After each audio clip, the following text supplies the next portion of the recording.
guys, enough with the music. Today I'm going to talk to you about a subject matter that I've been holding off on. I got a few number of people asking me to do an episode concerning the one and only U.S. Postal Service. So I guess today is your day, Post Office.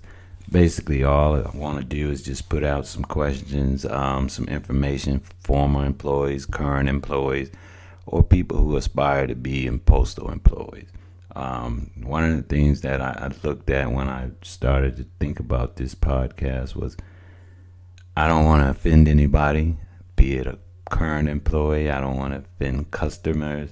So understand that anything that's said today is not particularly my take on it. It's just a take, all right? I may add my 2 cents from time to time, having worked at the post office for a few years myself. But one of the things I would want to do is to let new employees understand how to avoid pitfalls coming into the post office as a new and young employee, the change that it'll be for them as far as their lives as a mail carrier. Understand that this is a business that runs basically 7 days a week, 24 hours a day. I would explain to them the expectations of the modern postal worker. And that would also need to be explained to older or elder customers who don't understand the changes that the post office has undergone over the past 10 to 20 years, particularly the past 10 years with the arrival of our beloved Amazon. Getting back to the new employee, we would also want to give them the pros and cons of the postal career. There's a lot of pros, a lot of cons. So, and that's a matter of opinion. Depends on who you ask. All right. But this is all stuff that we would like them to know or go over with them before they even take a postal exam. I think many of them walk into it just looking for an opportunity to make money, which I understand that. But there's a lot goes into being a postal worker. It's a big part of your life and takes a lot of your time. So one would need to understand that he or she would be sacrificing a lot, but it's an opportunity that one might want, one might need. So who's to say? Getting back to the matter at hand, what I want to talk about now is the expectations for a modern day postal worker. I'm sure there'll be many people that's listening out there that'll be able to give us just that information. I'm asking these questions because I've got an alternative motive, and I'll share that with you later. The experience of the clerk in the post office. The clerk is the person who basically manages and handles the mail within the building, processing it to given units and routes so that we can get it to your specific residence, as a postal employee would know, but an outsider wouldn't. We want to talk about the retail clerk, the person who works up at the window, the first person you meet and greet when you go into your local post office. Tough job, only the strong at heart, because every type of customer, every type of character you ever want to see comes through that post office door, and it's their job to manage it with a smile.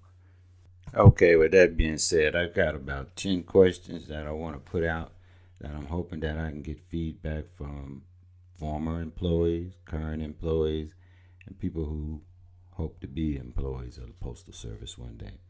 And I'll start out with, can anyone address the changing duties of the new postal carrier? All right, to me, it looks more like the new parcel carrier than a postal carrier. Mail is like second fiddle nowadays, but it is what it is. We still have mail there. Having said that, how do you feel about the future of the post office? Would you be bothered if we were to go private? I mean, it's been talked about before going private, that it should be privatized. I just don't know that any private company would be interested in fooling with a piece of letter mail for 55 cents to move it anywhere in the country. But that's just my opinion after 19 years of moving letter mail. So we'll see what happens with that.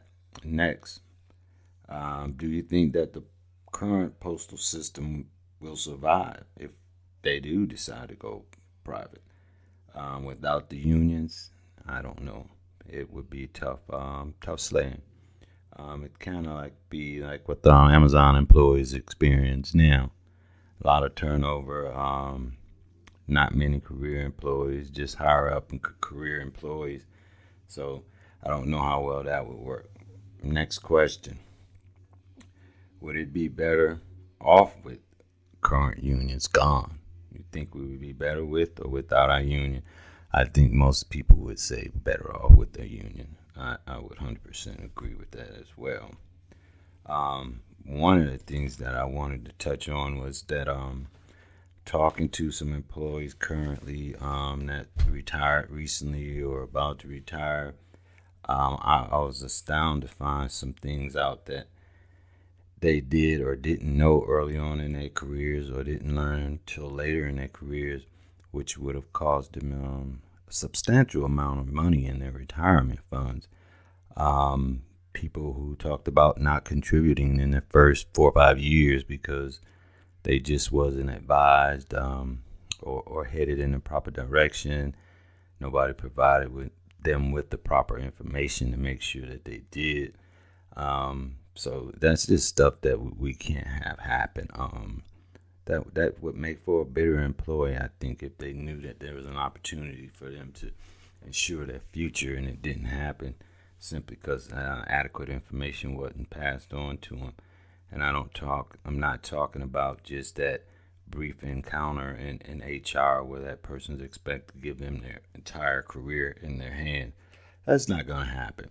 But you need a resource that you can get that kind of information on a daily at the tip of your fingers on your computer.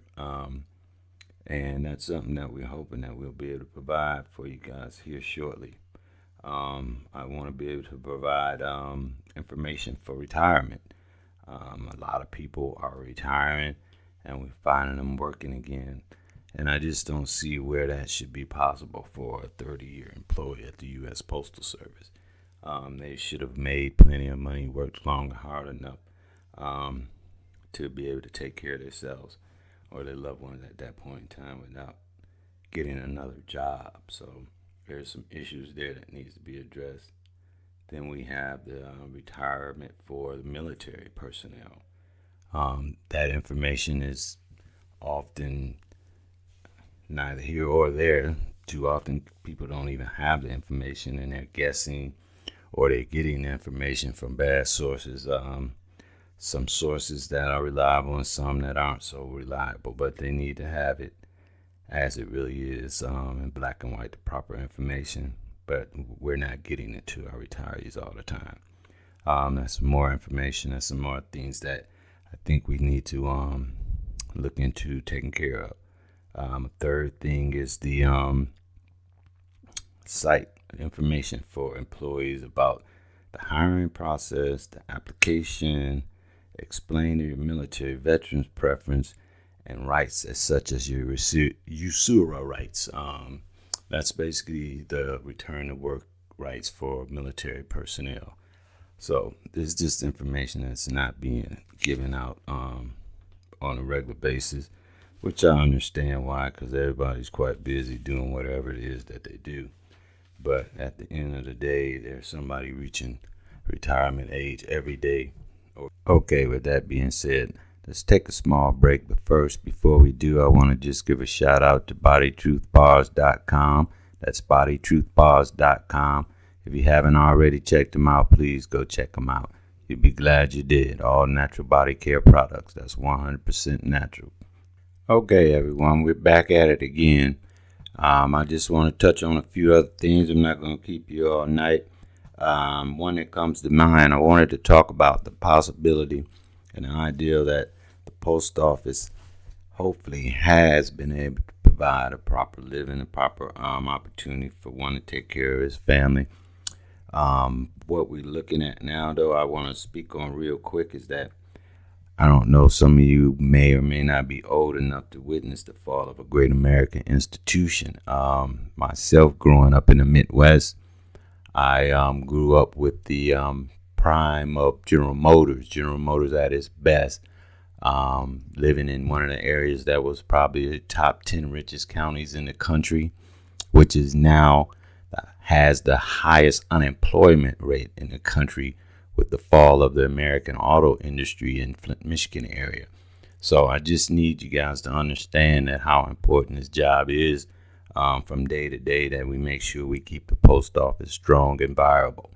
Yeah, I've also watched areas of central Pennsylvania, I believe it is, go through the same thing with the steel industry when they lost the steel industry to the foreigners. That's a terrible term to use, but when the plants went north, they suffered vastly. They suffered tremendously, and never were able to recover from that industry. The same thing with the Michigan. And I say all that to say that we want to keep our post office strong. We want to stay here, and we want to be able to have this opportunity for generations to come. Allow them the opportunity to be postal employees if they choose so, or grandchildren to have an opportunity if they choose so. We have to have opportunities for them there, so we can't let this one get away. It's just too big a fish. So just keep that in mind, guys. We're gonna keep plugging at this thing.